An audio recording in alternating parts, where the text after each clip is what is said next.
Thank you. I appreciate that. I call the March 2nd regular council meeting to order. Flag salute. Councilor Peterson, please. I pledge allegiance to the flag of the United States of America and to the republic for which it stands, one nation, under God, indivisible, with liberty and justice for all. Thank you, sir. My pleasure. Roll call. Silent roll call has been taken and a quorum is present. Okay. Approval of the minutes. Is there a motion to approve the February 2nd, 2015 regular council meeting and the February 18th, 2015 special meeting? So moved. Okay, Carol, is there a second? Second. John, discussion?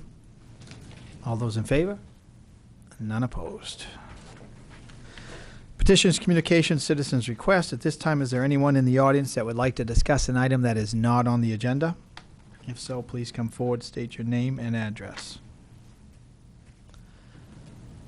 Okay, we'll move on to reports. Council President.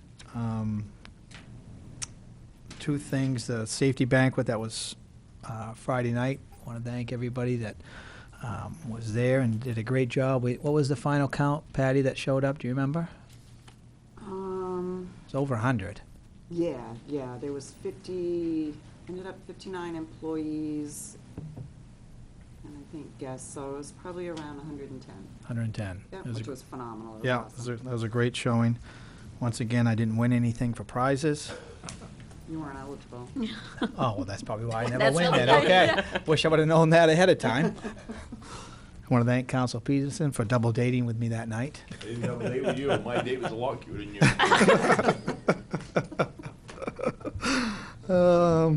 And EJ, you're going to talk about the food drive coming up here.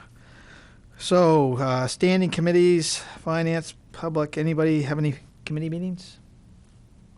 No. City councilors. I'd just like to make a statement about the airport, just so you're aware that we're looking at it. We're looking at the possibility of building hangars, either privately owned or the city possibly building an 8-bay hangar. Oh, wow. Bill gave me some figures tonight. We might not make any money for a couple of years on it, but once we get by the initial interest, it looks like it might be a smart move for us to put some money back into the airport to get us closer to a net zero. Wow. It's out there to, They've got 20 people on a waiting list. wow. So, you know, if we did this one for a couple of years and it worked well, then you might, there's space to do another one. That's great. But it's not an immediate payback of big bucks, but, Right. you know, if we did it the way it's financed here, we'd make about $2,300 the first year. Yep. And of course, interest will go down, so when the interest goes down, what you make goes up. What's the investment for something like that? 310,000 roughly. Oh, I thought it'd be a lot more than that. The thought would be is we borrow the money instead of taking it out of the city money, just Right. pay. I mean, if we took it out of the city, it'd be interest-free and you make money tomorrow. But Right. instead of doing that, because of the limited funds that we have, it might be easier just to borrow the money, not rob the money from the city at this point in time. We're looking at it anyway. We'll come back with a recommendation. I just wanted to make everybody aware that we're looking at it. That's great news. Well, that city's done that in the past. I mean, that's why with the hangars that were added, it was under the same condition that actually, we took it out of fund balance, though, didn't we? I think so. We took it out of fund balance and paid it back, but that's exactly what would happen. You don't make money the first time around, but once you pay it back, then you got just the rent for the, that's a good idea. So we did do it out of fund balance Yeah, we before? did do it out of fund balance. Instead of borrowing the money. Yep. That way you're not paying the finance charge or whatever, the interest. Do you know what the city makes on the money that they have? Not much. We don't. Less than Investments are, 3.5%. yep. Yeah, So saving maybe money. the city should loan the airport the money and Wow. charge us some sort of interest and pay the city back that way. Pay themselves back, yeah. That's right. Yeah. Yeah, we'll consider that. We'll look at what the Yeah. city makes on it, and if they made an extra %, the airport would be happy and we'd be happy. Absolutely. That's You know, great. We just cut down our fund balance, though, and I don't know if that'd affect the city's ratings or not, but we'd have to look at that too. Probably that little bit shouldn't, Yeah, I I have can to- imagine. pull Miles in on that. $350,000, that's more than a little bit Yeah, to me. Yeah, but I don't think it That's will. about, that's But about. we'll a mill look at rate. all those things, Yeah. that's a good suggestion. That's about 1 mill rate. It's great. Taken Yeah. out, because it's 450,000 is a mill, Yep. so. Yeah. Yeah. Good suggestion, thank you. Beautiful. Other city councilors. PJ, you want an update on the food drive? Sure. The month of February is over, so that means the second annual food drive is complete. We had our big end of the month event at Hannaford on Saturday, so I want to thank Hannaford, Key 106.5. They were there doing a live broadcast. Domino's Pizza donated some pizzas for us to eat while we were out there. Wow. Myself, Councilor McLeod were there for most of the day, and city staff who were there. I want to thank Dave Russell, Steve O'Malley, Travis Roy, Bill Mayo and his wife Robin, and Paul Booten Great. were there throughout the day. So great turnout. Travis, did you want to update the amounts and dollar figures and such? The food that we delivered today was we weighed the trucks before and after. We had 3,580 pounds of food today. We had 4,000 last year. But last year, anytime somebody gave us cash at the Hannaford, we actually went inside and spent it. And then we learned after the fact that it's better for us to apply that to Good Shepherd food accounts for these pantries because of the price per pound that they are able to get it for there. I've heard is around 19 cents a pound. So we're going to be working with them tomorrow morning to finalize we have $2,335 in donations, Wow. which is, we believe is going to equate to somewhere around 8,000 pounds of food. So we're going to go from about 4,000 to in excess of 10,000 pounds of food coming back to the community this year. That's great. So that's So what it looks like right now. 2,300 in donations. 2335 right now, yes. It was really interesting because people were going by and putting $20 bills in. Really? Yeah, they really were. Yep. That's And we great. gave away two $50 Hannaford cards just to entice people to donate. And they get to put their name in for them, and just so you know, many people said, I don't want a bag, give it to the food drive. So with their permission, we wrote food drive on it and threw that in the bucket as well. And the two that were picked, one was for the food drive, so the $50 got spent on pasta right there to put back in the Right. food drive. And the other one was a little girl who took her allowance and asked her grandmother to bring her to Hannaford to buy food for the food drive. Really? So it's a pretty good story. That's a good story. Thank you very much for everything you guys did. Appreciate it. Thanks, Travis. Any other councilors? It was cold. Yeah, I'm sorry I couldn't make it. City attorney. Couple of items tonight on the agenda, but nothing otherwise. Thank you. Special committees, school board liaisons, city manager, and I know Bill's a little under the weather with his throat. Just a couple things that I had in my manager's report to you folks. Maine Woods Coalition, I believe, if you're interested, would come down to speak to you about the potential national park that they're talking about up in Millinocket. The reason being is that anything that's within 150 to 200 kilometer radius of the park, and that's considered a source point, such as stacks at the mill, other industrial buildings in Bangor even, beyond the EPA regulating them, there's an opportunity for the National Park Service to also have input on what they discharge and what they operate as. And they're pretty concerned about that, and they just want to make sure that communities like Old Town and in this region understand that before that park comes in. And they said they're not necessarily against having a park, but just how it's classified, because there's two types of classification: a Class 1, which is the one I just described to you, with a 150 to 200 kilometer radius around it, and the Class 2, which basically only more or less impacts abutting land right to the park. So if you're interested in that, they'd certainly come down, give you a 10-minute PowerPoint just to hear it and be on their way. But something to consider. I think it's a good idea. It Everybody is a else? good It's gonna idea. impact Yes. our community. Okay. Yep. I can get a hold of them, let them know that. And I want to say this out loud so Carol hears me. She's more than happy to help us with the 175th anniversary, but celebration for the city, but also wants me to try to put together a committee, which I promised her that I will do that. And I don't want to volunteer people, but I think possibly Linda and Patty were willing to help on that, and I've talked to Ron a little bit about that, and talked with Lance Farrer, so we are gonna put together another Good. committee and Good. work on that for Some for people this for you, year, too. so. And get what? I'll get him some people, Yeah. too. We'll help out with the finances like we Yep. said we would. Yeah, So that's it for me. great. Any questions for Bill? All right, thank you. Move on to the consent agenda, new business items number 1, 2, 3, and 4. Counselor Roach. Resolve the Old Town City Council hereby approves suggested motions under new business items 1, 2, 3, and 4 as presented. 1, City Council will consider approval of a renewal application for malt liquor license for Clark Cardamino, doing business as Old Town Bowling. Number 2, City Council will consider accepting a grant from the firefighter Volunteer Fire Assistance Program in the amount of $1,263.50 to purchase clothing and goggles for the firefighters. Number 3, City Council will consider accepting a settlement from Spirit Aviation in the amount of $3,500. The original amount owed was $6,690.71.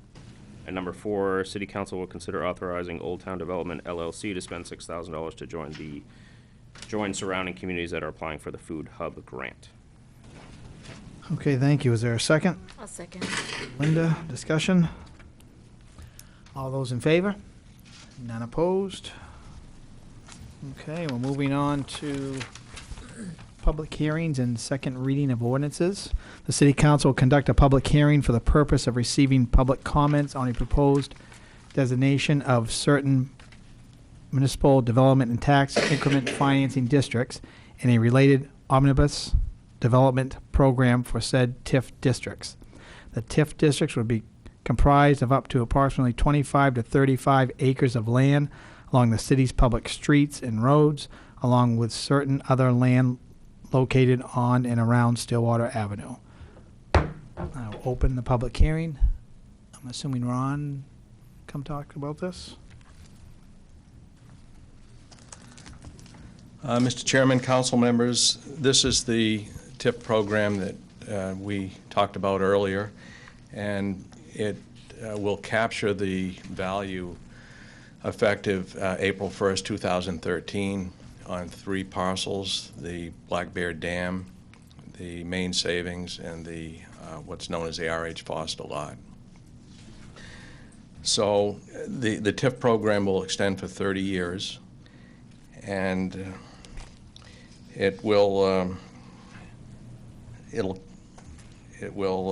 shelter $6,490,340. So the loss that would be that would occur due to the tax shifts from the state, and that's decreases in school subsidy, increases in county tax, and increase or decrease in revenue sharing, would take 52% of each new dollar that's created in value. So the savings to the city over the 30-year term is projected to be $3,365,838, or around $112,000 annually during the 30-year term. We've identified uses that are anticipated for this money as part of the application that goes to DECD, and some of those things include sidewalk, street, and infrastructure improvements, expand and maintain pedestrian corridors, streetscape improvements, benches, trees, shrubs, crosswalks, sewer, water, gas replacements and extensions, public safety, fire and ambulance, vehicles and equipment, revolving loan program to promote business development and renovations, broadband access, general economic development, marketing, promotion, advertising, salary, and recreational trails. That doesn't presume that any of these expenditures or activities are approved, or the expenditure is approved as a result of tonight's meeting. Is just identifying potential uses for the sheltered TIF funds. Okay. So I think it's a real opportunity for the city to capture this value.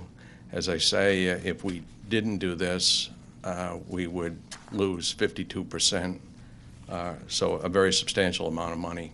And this allows us to keep all of the money right here in Old Town. Right, and I think at the last time you mentioned it, we basically asked why wouldn't we do it, and you're basically saying why we should do it, so I'm just flipping through this now, so it's showing pitch maps and stuff, so public safety building expansion, fire department storage, so it could be used for that type of thing. The actual district boundaries that we carved out, in addition to the lots that the new value occurs on, we draw lines down Stillwater Avenue so that the actual district encompasses most of the core downtown district, Okay.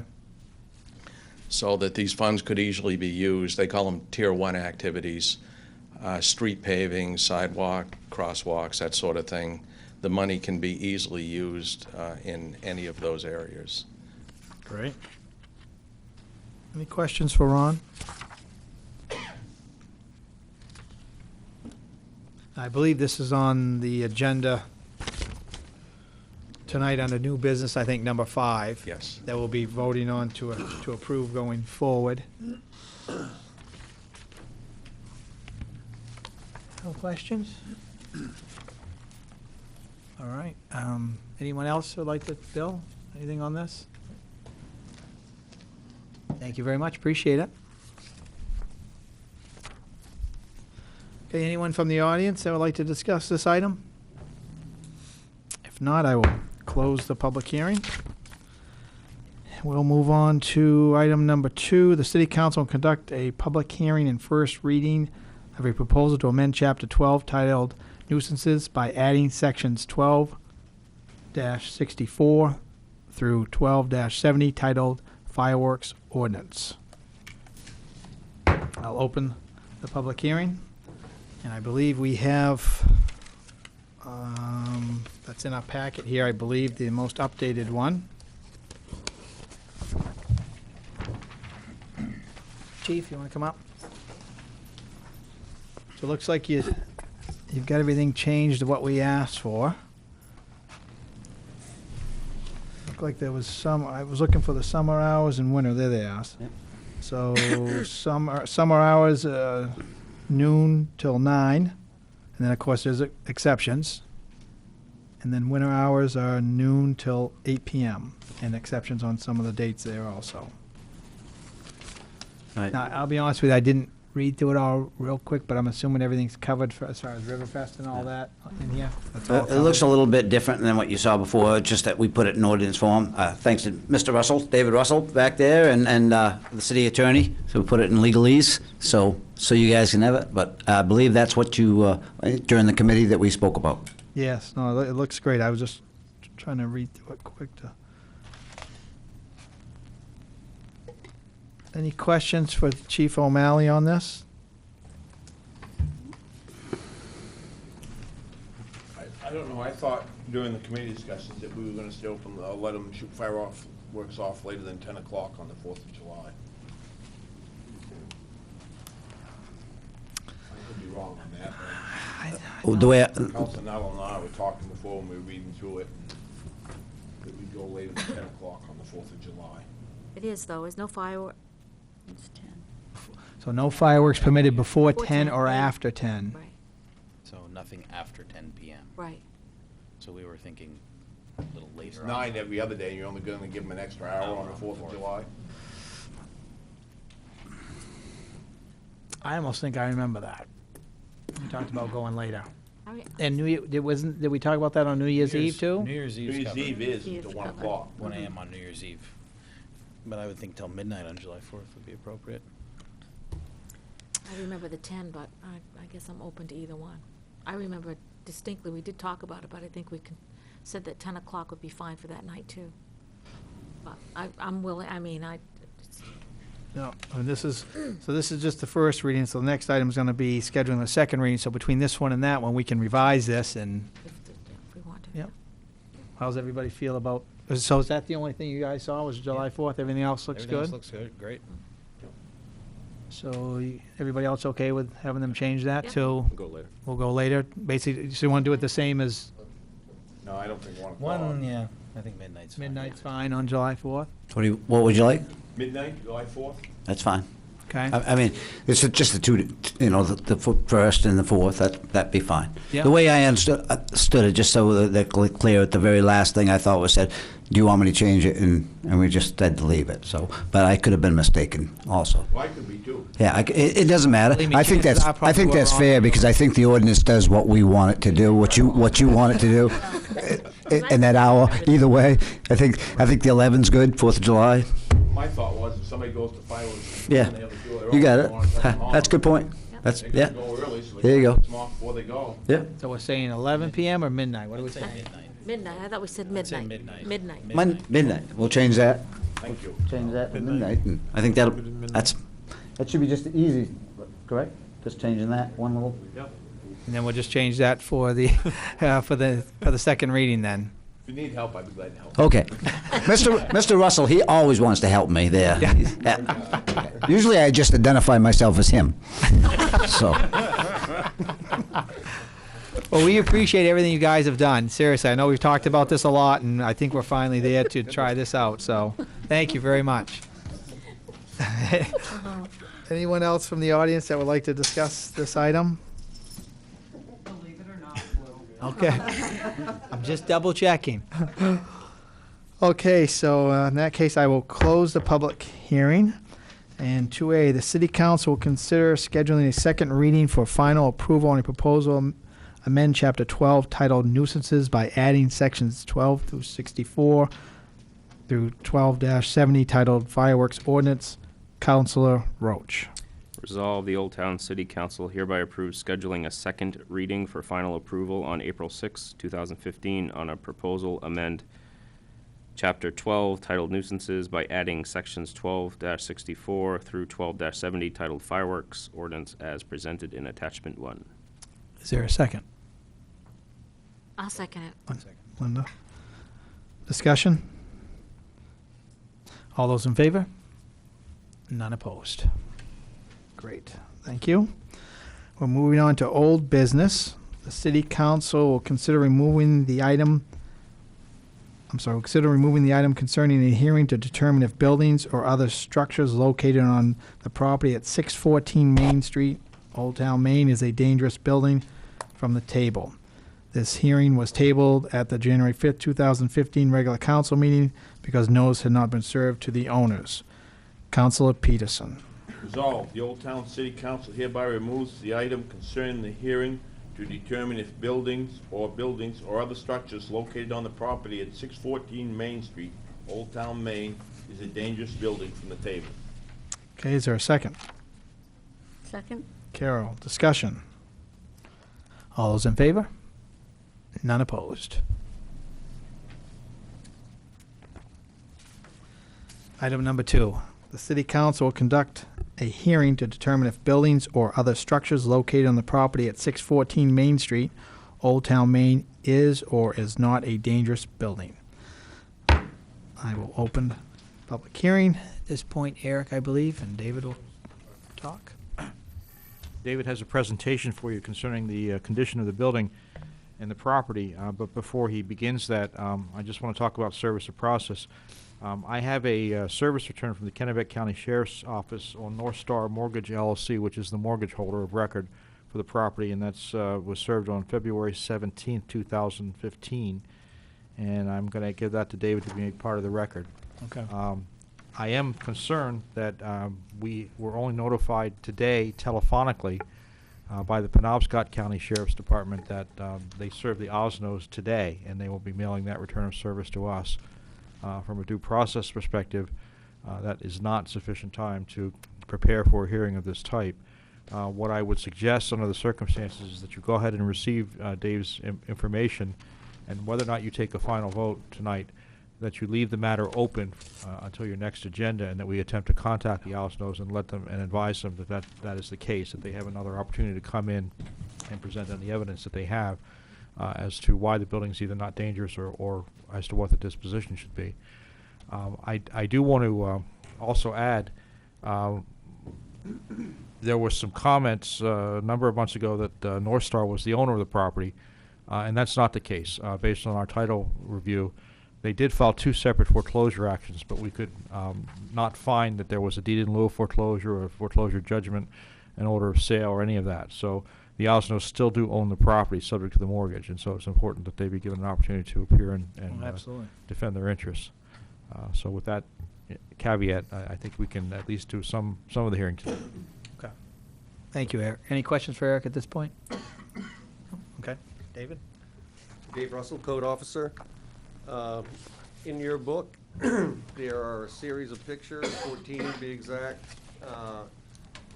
While they're not numbered, 1, 2, 3, 4, as we go down through them, and I'll just give you a brief description of each photo. The first photo just kind of shows the overall appearance of the structures and the property. Approximately, well, a little less than 1 year after the fire had taken place. You can see the front of the house burn off, the windows are boarded up as they were blown out in the fire. Photo number 2 is just more of a close-up of that same area of the building.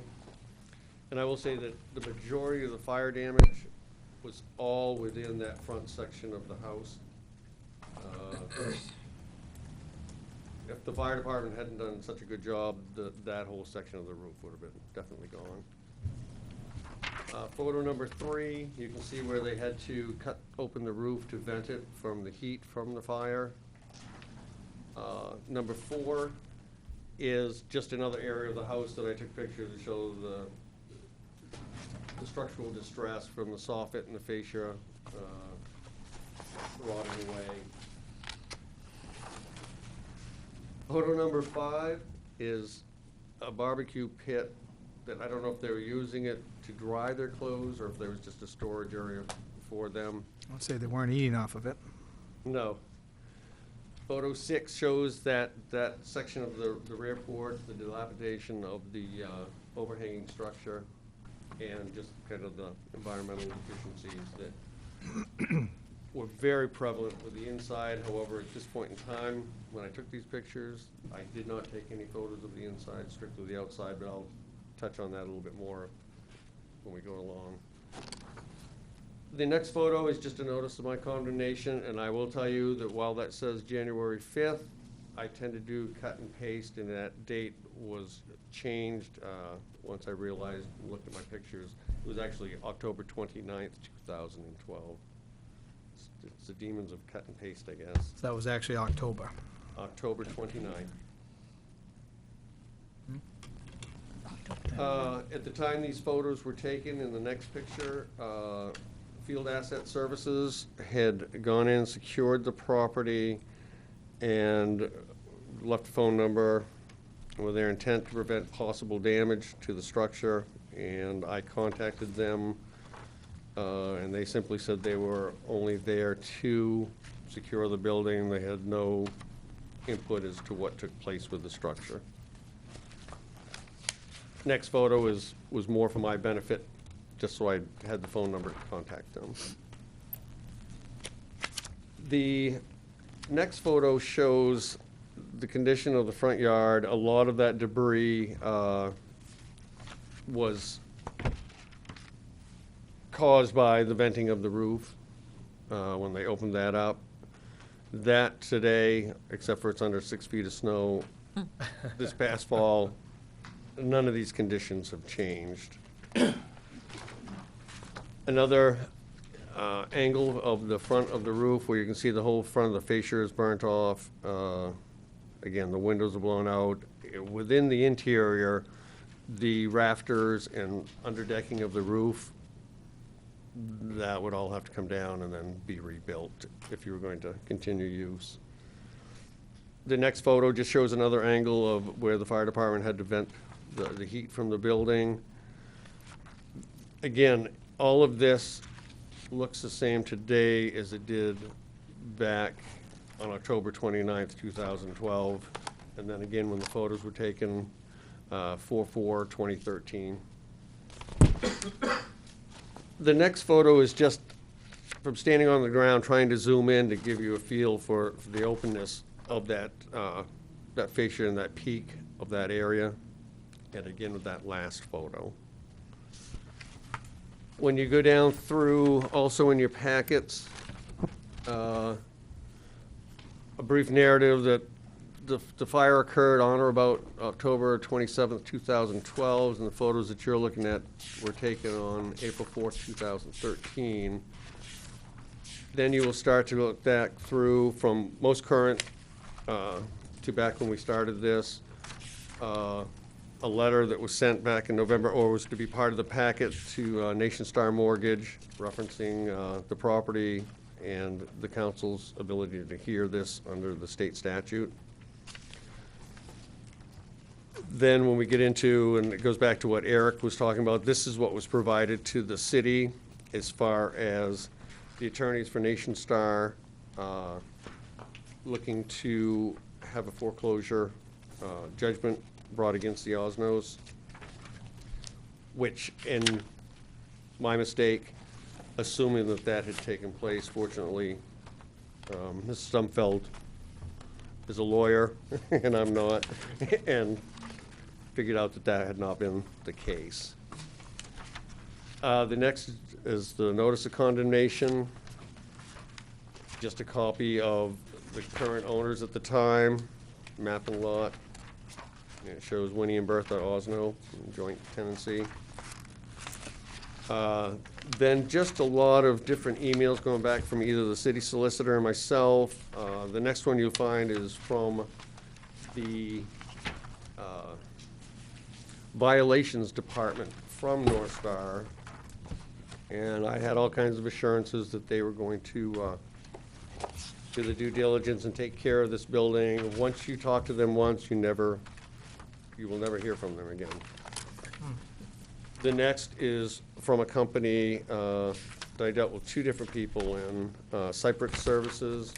They also guaranteed me that they were in contact with Nation Star and the building would be taken care of. Kristen, Nick. When you go back to the final letter that was sent out November 13th, 2013 to Jonathan Gilway, Calamity Dave's, they were also a company that was in charge of this building. And it's just a letter stating the steps that we had gone through and our intentions to have the building removed. I truly believe that the photos clearly show that the building in question is structurally unsafe, unstable, unsanitary, constitutes a fire hazard, is unsuitable or improper for the use or occupancy to which it's put. It constitutes a hazard to health or safety because of inadequate maintenance, dilapidation, obsolescence, or abandonment. Now, as I say, all of these photos were taken from the inside of the structure, and as you will read in my letter to Mr. Gilway,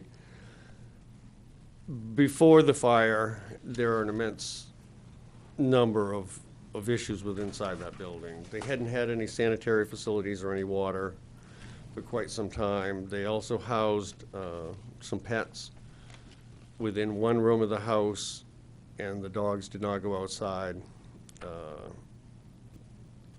Trash, clothing, and you add that all to the fact that they had a fire there, of which, and I'll be blunt, it's the first fire scene I've ever been on when you didn't smell the fire. Right. You add the water on top of that, and the fact that it's now set for going on 2.5 years with the roof open. I've spoken to 3 different contractors over this time on 2 different occasions that were contracted by Nation Star to tear them down, and then they said, no, we're not gonna do that. So I don't see where the mortgage company has any interest in, and perhaps they can't if the Osnos truly own it. And that could be the situation. But as the code officer, and I'm requesting that you do find this a dangerous building and make the decision to have some kind of remedy for me. Well, you said exactly what I was thinking this whole time when it showed the picture of the open roof, of what it must look like inside now. So. And it is secured by Nation Star. They have padlocks on it. And So they- I have no access. Well, I'm sure I could gain access. to Right. it. Go But through they- the If I could find someone, we can come back next year and. So, I guess David or Eric might be a question for you. So what do you want us to keep this open at this point? Well, you're certainly free to discuss it, and you could even make a motion if you choose to. I would just suggest that whatever action you take, whatever you do this evening, you continue this for a final vote to your next meeting. Even if you've taken a vote on it, that you leave that open for possible reconsideration at the next meeting, if we're able to get in touch with the Osnos and make them aware that that's the case. Well, we can just treat this as a discussion at this point, and then you can bring it back to the next meeting as far as a motion. As well, yes. Okay. Would it be our second meeting, or would it be our first meeting of the? It all depends what we have on the agenda. If it's, I'd probably be the 1st of April, I would think, right? One thing, Or do you want it before that? well, and Public Works Director John Rulo brought up a good point today, that if we can remove this while it is still cold outside, Right. Smells less. the effects will be less on the neighbors. So we'll just have a special council meeting on the committee night. So not next, whatever Wednesday it is. We'll just have a special council meeting 2 weeks from now, and we'll put it on the agenda, and we'll go from there. Is that all right with you, Eric? That's fine with me. I did want to ask David to add some things to his testimony. Just for the record, in case there ever is an appeal of this, if you could put on the record some of your background and training as a code enforcement officer, so we have that recorded. Mm-hmm. Got to dig deep in the file cabinet, find that, huh? Certificates and stuff. So if you want to, My year, and when I was appointed, yes, and what training you've received and what licenses you hold and so forth. yep, that will be in the next packet. Okay. Also, You want them to state it on right now, just so it's on record? Bring it next time, either one. I'm Okay. not good with dates, I need to. I would also say that Mr. Rulo also, we were talking this morning, and he contacted a company that can demo, and correct me if I'm wrong, John. I will. This particular contractor, if they were awarded the contract, and I think because of the monetary amount, you can just allow that to happen, it would be $9,000 to clear all the structures, take the foundation down to 12 inches below grade, fill it, grade the lot, loam and seed it, and it would be $9,000 if it went to Juniper Ridge. And we may even be able to use some of our tipping fees, I don't know. It could be $3,000 less approximately if it went to the city's landfill. So $9,000 if it goes to Juniper Ridge, $6,000 if it goes to the city, But of course, if it goes to the city, we do have labor of doing what we have to do to take care of it. So that's not a discussion for tonight, but just so that you know. But you can work that up into a quote or something, so we have that going forward, or something like that. Yes, you can. Something official. Okay. Any questions at this point for David or Eric? If you don't, I have some for David. Okay. Just looking at the photos, David, could you talk about the condition of the garage that doesn't look like it was impacted by the fire? The garage was not impacted by the fire. However, the garage is full of Just like furniture, stuff like that, everything and anything? debris. Debris, okay. I don't find it functional. Could it be? Yes. But then when you start tearing down a structure, the only way accessory structures are allowed is if they're an accessory to something.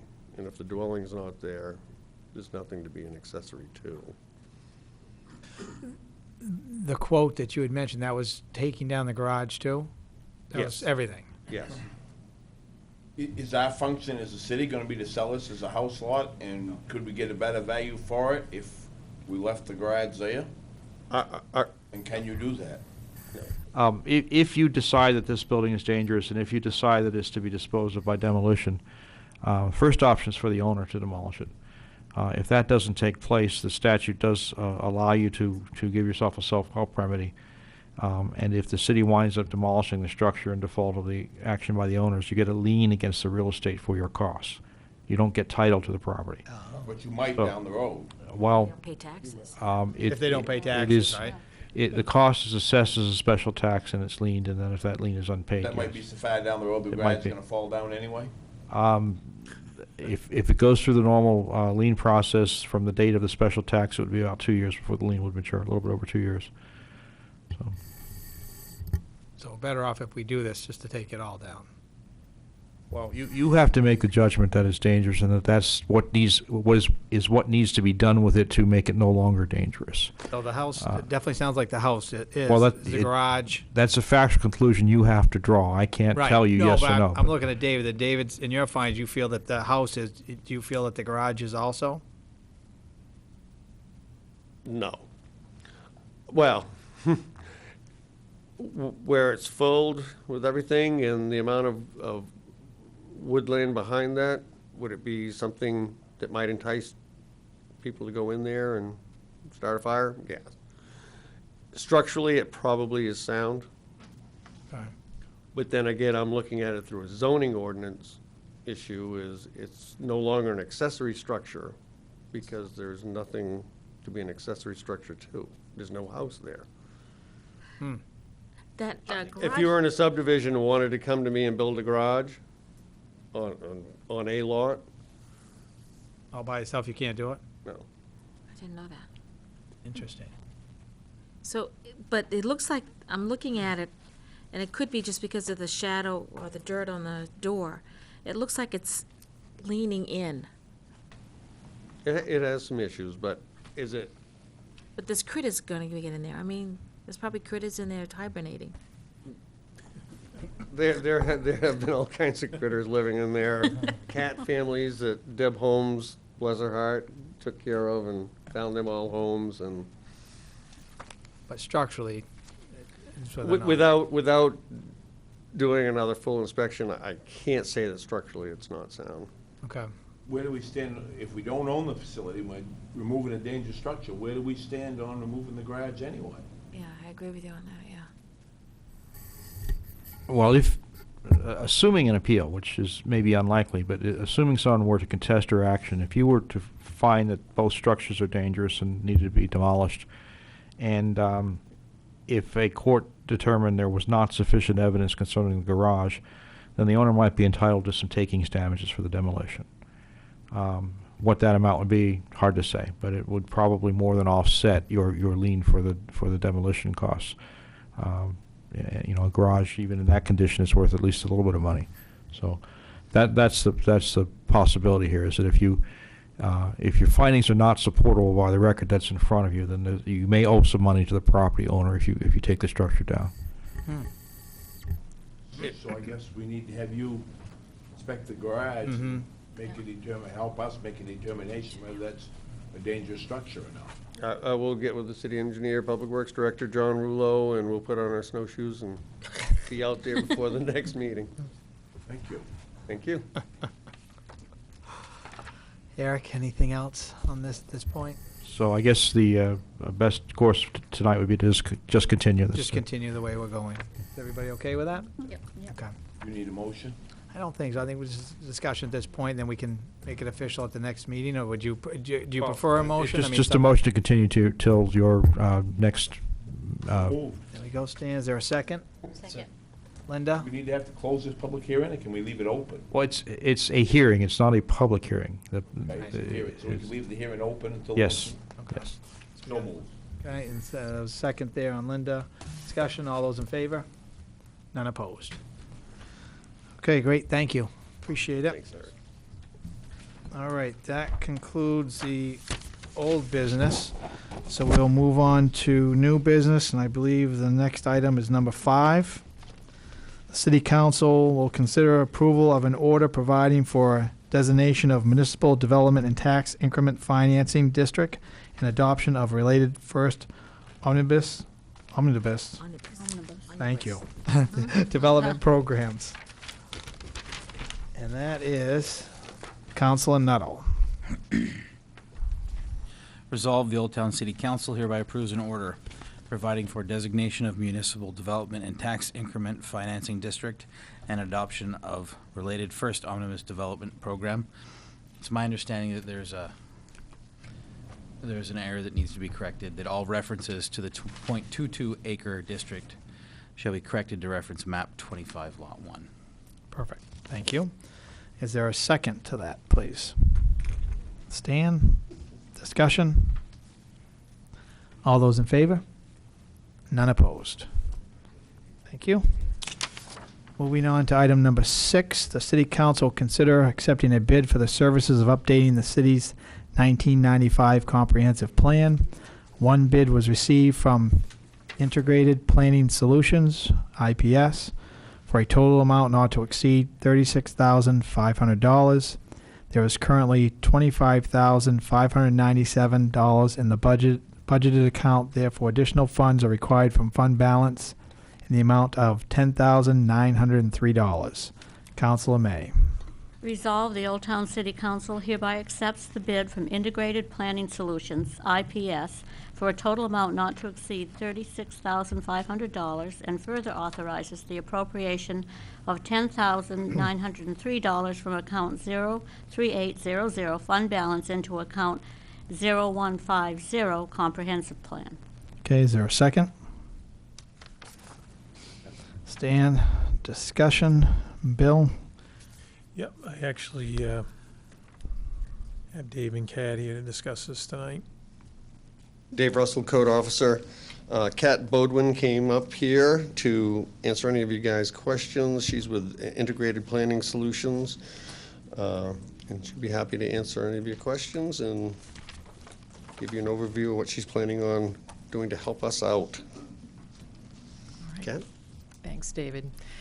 Good evening, and Good thanks evening. for having me here tonight. Again, my name is Kat Bodwin, and I have been doing this kind of work for a few years. First half of my career I spent with the City of Augusta as their planner, and then the second half of my career I spent with the state DOT. So 13 and 13, retired from the state government about 5 years ago and went on, hung my own shingle, and have been doing this kind of work ever since. I want to assure you that notwithstanding a reference to the city of Lewiston in my proposal, that I absolutely know this is the city of Old Town, and that I, will definitely make sure that the cut and paste demons, as David alluded to, don't follow me too far into this community. I don't know if you have any particular questions about the proposal. I've programmed that we would get through this in no more than 15 months. It could take less than that. I think we all hope that it would take less than that, but that's what it typically will take to do the kind of work that we think is needed to update the comprehensive plan for this community. It was interesting to hear some of the earlier testimony about a TIF district. That's important information for us to include if there is going to be a TIF approval, and even the discussion of the airport hangar as something for us to keep in mind as we think about updating that plan. So those were a couple of things that I picked up just in the conversation tonight. The schedule is included, and it identifies that in the first few months, we'll be doing a lot of data collection and analysis. Over the summer, we typically will take that time, since we don't want to bug people in the wonderful summer months, is we'll do the analysis and make sure that we have information when we come back in the fall to present to the larger community for input. We'll have all the information that we've collected and analyzed and graphically produced for you. And that's when the real drafting begins. So that by this time next year, you'll have a preliminary plan, at least, to take a look at, with a final plan no later than May, is what we're looking at. So I'm going to stop right there and let you ask me any questions that you'd like. I have a couple. One is, because it was a while ago when I read this over, there's two approaches that you list in here. Yes. Which one is that something that will be decided if we have vote to have your company do this for us? Well, Or is that something that, When I talked with David, I presumed that it would be approach 1 Okay. that we would follow, because approach 2 was really a phased approach, so that we would do a certain amount of the work in 1 year, and then assuming there would be an additional budget item in a subsequent year, we would do the rest of the work. But approach 1 considers the amount 36.5 that has already been talked about, with support from the volunteers and the city staff to help us get through all of the work in 1 year, little over 1 year. and the other piece that goes with that, and I know David has probably talked to you about this too, is where they're doing a lot of planning with the downtown area, that will be coordinated with this committee as well. Absolutely. We're working, one of our partners in this job is Wright Pierce. So it's going to be very helpful for us to have them so close to the downtown. They're going to provide us all that information. We'll basically reference the downtown plan in this document. We may expand upon it, but at this point, it's a little too soon to tell. And the other thing is, we've talked a lot about, I know the city's been updating their own website. Yes. And it says in here that it looks like you want to put information on the Web Pierce website. It's Right, by, Pierce, web right. page hosted by. Why can't we just do it on You our could. own website? You could, if you wanted to do that. I think we proposed that Wright Pierce would do it only because they already are hosting information for the downtown plan, as I understand it. And they are. they just said, you know, it'd be just as easy for us to add this to it. But it can be done either way. Yeah. No Okay. problem. I forgot about that, but I was Yeah, wondering. They do have, a lot of it is a lot like our downtown revitalization plan with the public meetings and, and the volunteers, and I'm concerned, about overload. Because, as I'm sure you know, the volunteers are not plentiful. Exactly. And so would you have specific areas that you're looking for volunteers from? Yes, what I would do, and what I identified in the proposal, is that I would sit down with city staff and start looking at what you already have for committees, maybe draw a couple of people from your existing committees, and then look at the kind of representation that might not be already represented by those folks, and see if we can find some new folks to come onto that committee. But I absolutely understand the concern around wearing volunteers out. So we'll do our best to make sure that we, you know, are very efficient with their time and not wear them out. Yeah. Yeah, that's what was, because we've had 2 public meetings with the downtown revitalization, and the attendance dropped off on our second meeting. And, Yeah. and that could be because the weather has been so Sure. miserable, Yes. too. Yes. So that could have a lot to do with it. Right. But- The big event that we're planning would be September, October timeframe. That, you know, we would try to get as many people from the community to come and be part of, as well as some daytime conversations with maybe some business leaders or some nonprofit organizations, folks that really have a stake in how this community grows, and just to make sure that we're covering their concerns as well as the residents and average citizens. Good, thank you. That answers my question, because you mentioned about putting all this information over the summer, so I thought you were doing this now. So you're saying September is actually when you'll start having the meetings and...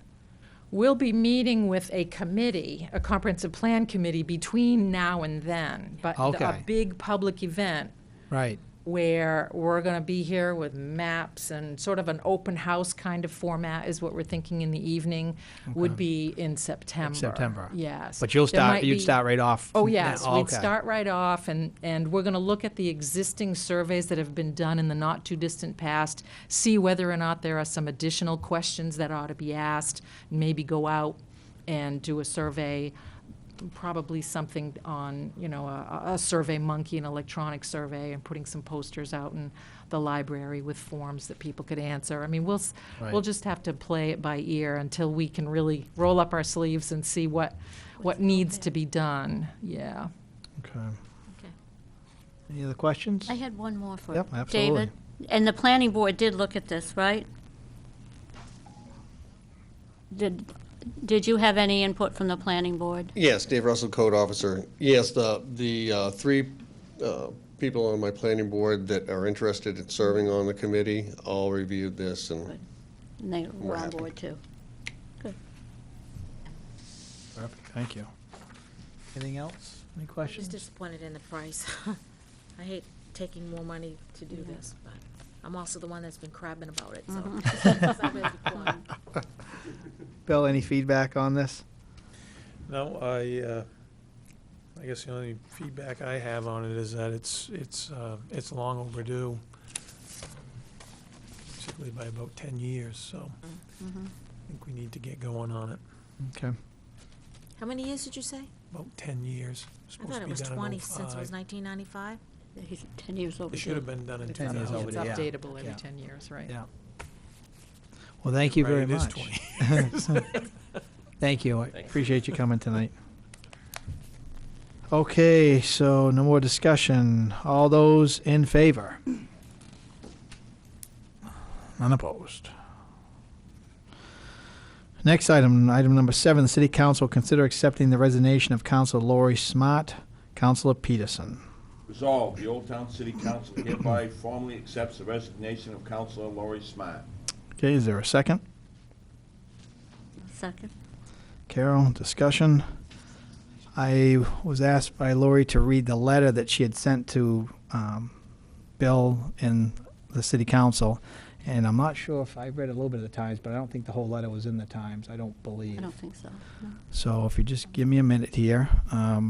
As much as I regret having to write this letter, it is a necessary task because my husband, the current captain of the Old Town Police Department, has submitted his application to be placed in the pool of candidates for the open position of chief. I find it necessary to submit my resignation as a member of the Old Town City Council. This resignation is effective immediately. I have grave concerns that my sitting on council would create the impression of potential conflict, since council deals with both departmental and personal matters for all city departments.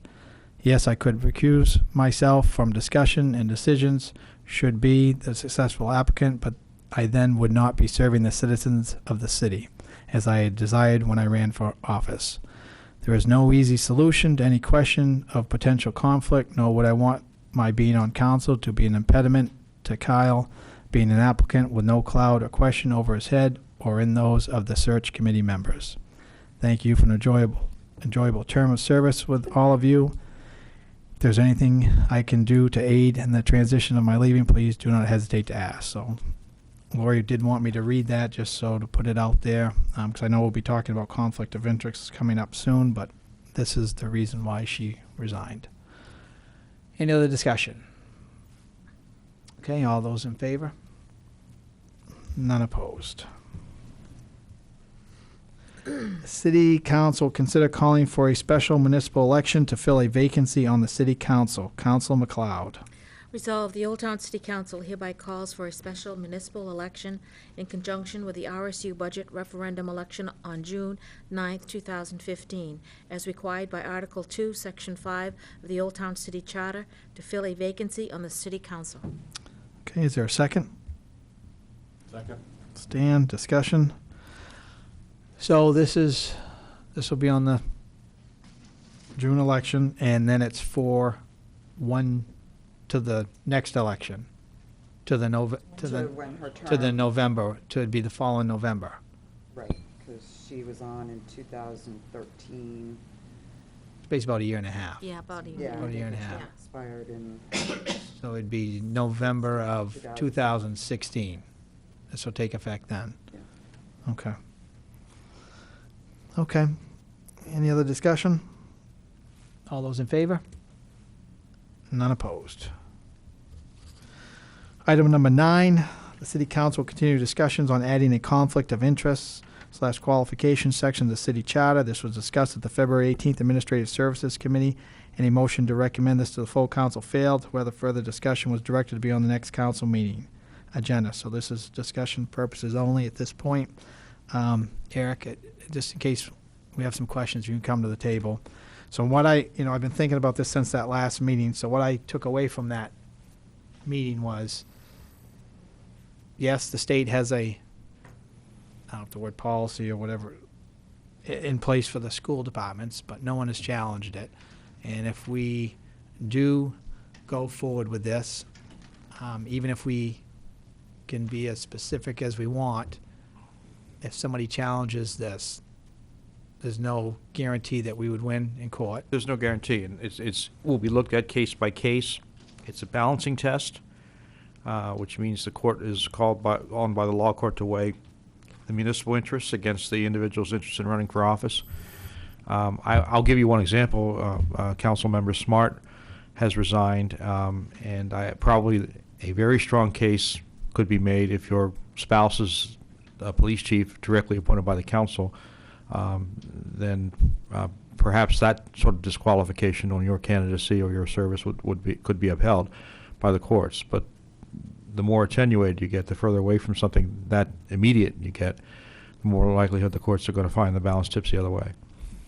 I was all for this to let, in my eyes, to vote to let it go to the voters, because we wouldn't be making the decision, the actual voters making the decision. My fear is that depending how it is worded on a ballot, that would the voters know that if this does get approved, that if it is challenged in court, that we might not win. Yep. That's my concern. I've had the concern since the last committee meeting on that we understand it sitting up here because we've discussed it, but unless it's worded a certain way, or I don't know if they voted in, they understand that this gets challenged, why did we waste the time and put it all through there and then we don't win anyways? That's my fear.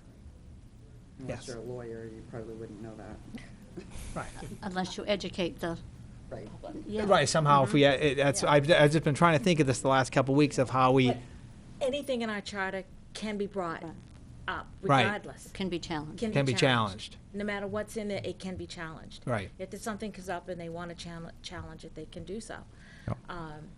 And I really think we should go forward and let the citizens of Old Town decide whether or not, and yes, I think wording of it is going to be essential, no doubt.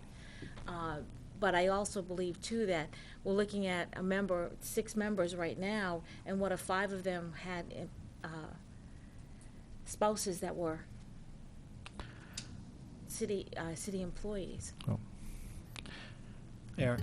And I do think it does make a difference how broad a net that you cast. Is it simply spouses, immediate household members that can produce a disqualification?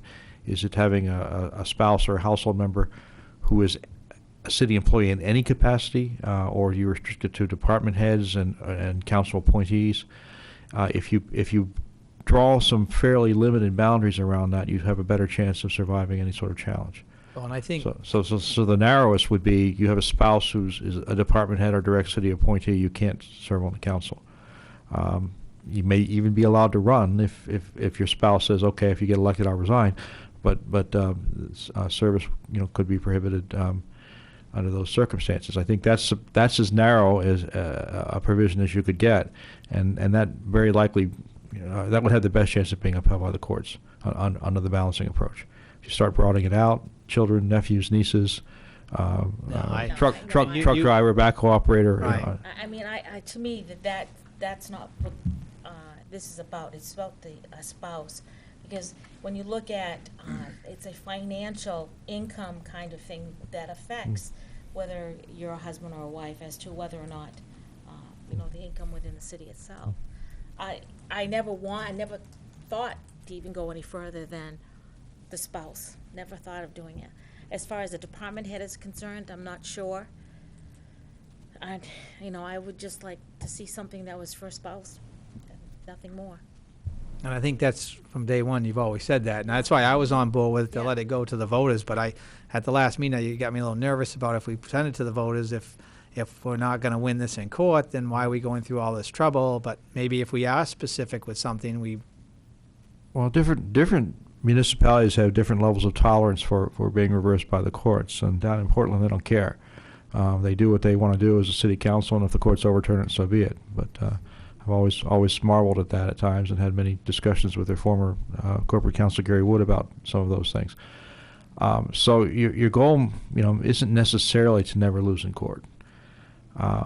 If you feel there's a strong case for this particular measure, you may want to take that chance. My best advice, again, is make it as narrowly focused as you can, because the more narrow the focus, the more likely the chances that you'll be upheld under the balancing test. Carol?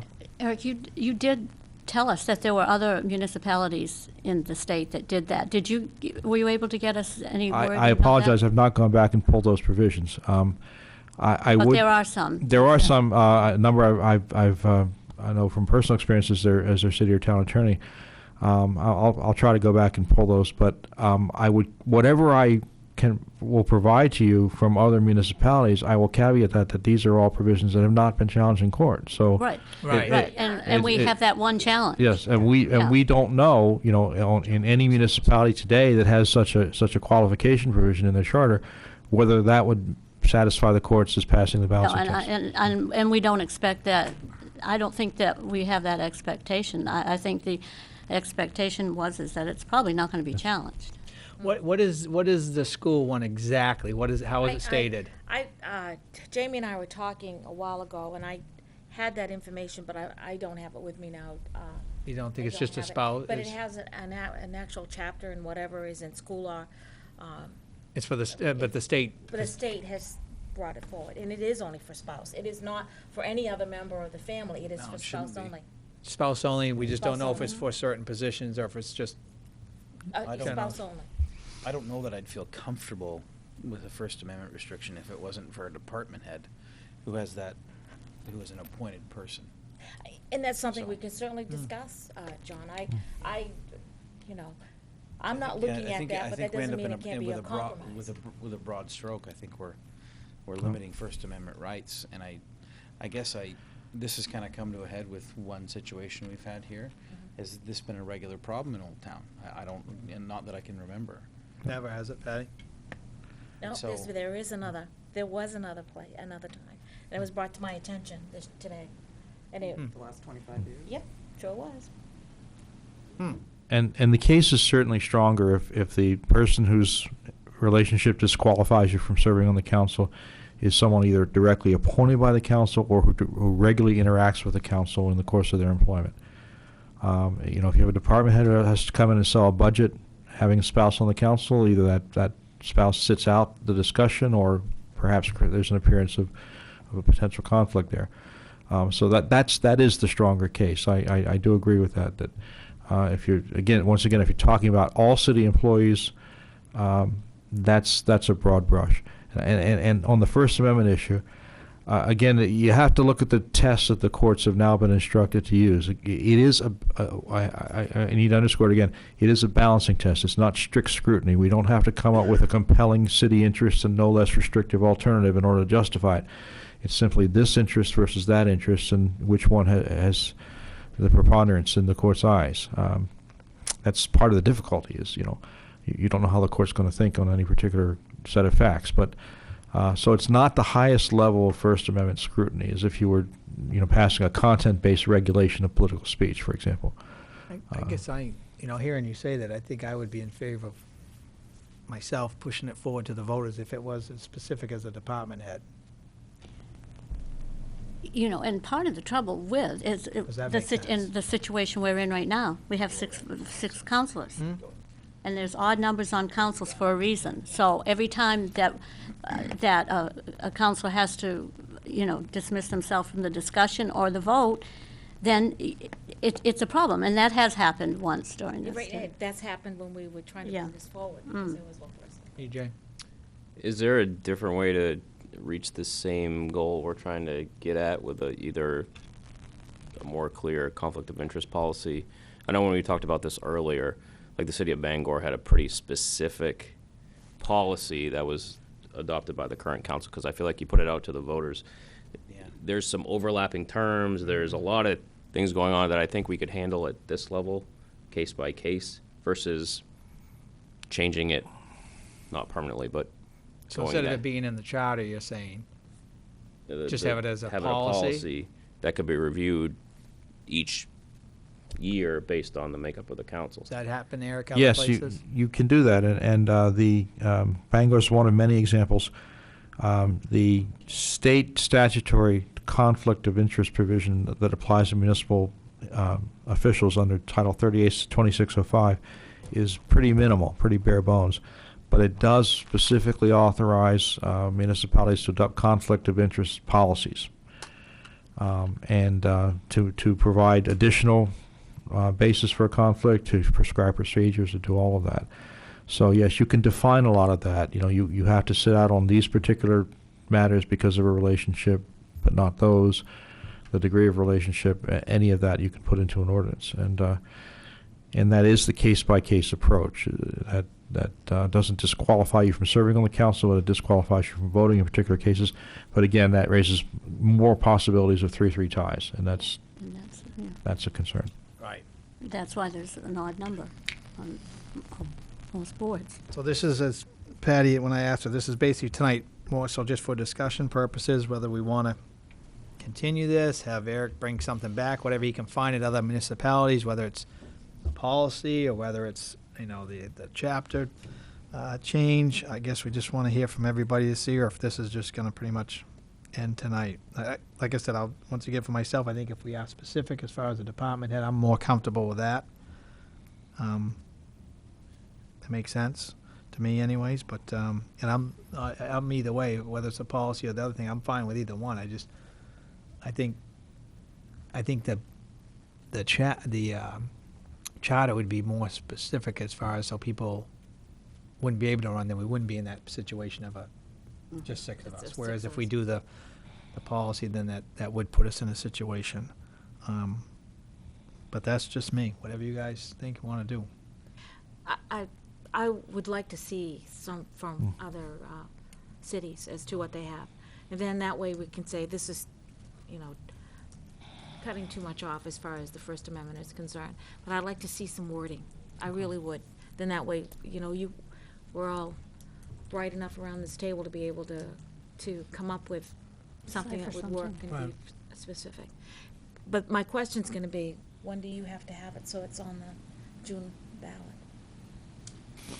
Is there a provision in It's how Title many days? 38 for Referendums? charter changes? I want to say end of April, I would think soon. Yeah.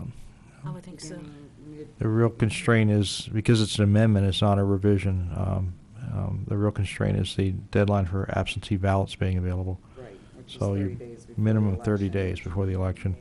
9. Yeah. So by the time you got your ballots printed and stuff, Yeah. you need to have it. Yeah. So that's the real Yeah, I'd last. be comfortable knowing by Yeah. mid-April. Yeah, If you wanted to do this for the June election. Right, 'cause you Don't could also- forget, you guys- you've still got. Still got you've November got election. November, That's too. true. I agree. Exactly. You know, instead of rushing Yeah. it, maybe. No, I Right. would, that's a Right. good point. That's a Yeah. very good point. Yeah. Okay, that makes sense. Yeah. EJ, your thoughts? I'm good. Just go ahead still, like, maybe have Eric bring some stuff back to us to Have see some what we stuff can back. go from there. Carol? Yeah, I want to. John? Can't hurt to have a look. Mr. Peterson? Can't hurt to have a look. Thank you, Eric. If you can get us to look, that would be great. Thank you, everyone. We will go to the last item of the evening, item number 10. City Council consider going into executive session for the purpose of discussing a personnel matter. Councilor May. Did you have something to say? Oh, I'm sorry. I didn't even see you standing I know, there. I didn't look like Steve O'Malley. I thought you were Steve O'Malley. I'm sorry. Sorry about that. Just one quick question on the fireworks ordinance. Is that all approved, and I just make the change Gotta make that to change 12 to- a.m. and then Yes. print it off and, Yeah. Then we'll have a second reading, right? yep, perfect, okay, thank you. Thank you, Chief. Okay. I thought you were looking at me, I was like. Me too, I thought he was just, he was being so polite. Who seconded that? Well, I haven't got that far I yet. haven't got- Okay. Counselor May. Resolve, the Old Town City Council hereby approves going into executive session pursuant to MRSA Title 405, Section 6A, for the purpose of discussing a personnel matter. Okay, is there a second, please? Second. Thank you. Discussion? All those in favor? None opposed?